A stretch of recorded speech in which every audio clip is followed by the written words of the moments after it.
ربیہ حویلی سے نکل جائے گی اور سنسان راستوں پر چل پڑے گی،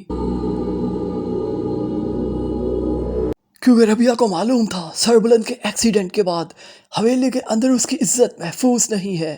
پھر ربیہ ٹکرائے گی اسی عورت کے ساتھ جو بانو کو ملا کرتی تھی۔ وہ عورت ربیہ کو بھی اپنے ساتھ لے جائے گی اور بتائے گی اس نے تو تم جیسی لڑکیوں کے لیے اناتھ آشرم کھول رکھا ہے۔ پہلے ربیہ کی نظریں ٹکرائیں گی ایک رانو پر، اس کے بعد مانو پر، اور آگے ہوگی اپنی ہی بانو۔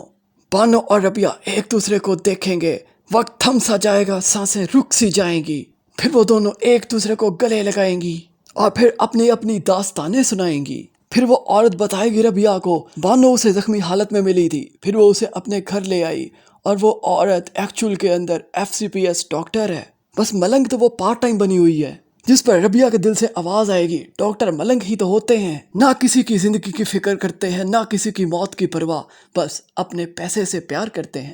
جس پر وہ عورت ربیہ کو گلے سے لگا لے گی اور کہے گی تم مجھے جان گئی، میں تمہیں مان گئی۔ دوسری طرف اب سربلند اسی ہاسپٹل میں پڑا ہوا ہے جہاں پر پہلے بی جان رہ کر آئی ہیں، کیونکہ زنجیریں کے میکرز نے وہ ہاسپٹل پورے مہینے کے لیے رینٹ پر لیا ہوا ہے، تو باری باری سارے ڈراما کے کریکٹر اس ہاسپٹل کی لگژری لائف انجوائے کریں گے۔ بی جان کے بعد پرچی پر نام آیا تھا سربلند کا، اس لیے اب سربلند کی باری تھی۔ اب سربلند کو تھوڑا تھوڑا ہوش آنے لگے گا اور سربلند آہستہ آہستہ چلائے گا اور کہے گا بانو ربیہ، بانو ربیہ، جس پر بی جان سربلند کے پاس جائے گی اور کھینچ کے تھپڑ لگائے گی۔ اوے بستر مرگ پر پڑا ہے پھر بھی دو کو یاد کر رہا ہے، ایک کو یاد کر۔ جس پر سربلند کہے گا چلو جو ملتی ہے اسے ہی لے آؤ۔ پھر ربیہ کو لینے کے لیے حویلی جاتے ہیں، لیکن ربیہ تو حویلی سے جا چکی ہے۔ جب یہ بات سربلند کو پتہ چلتی ہے تو وہ بہت زیادہ مایوس ہو جاتا ہے اور سوچنے لگتا ہے کہ اب مجھے تیسری پھنسانی پڑے گی۔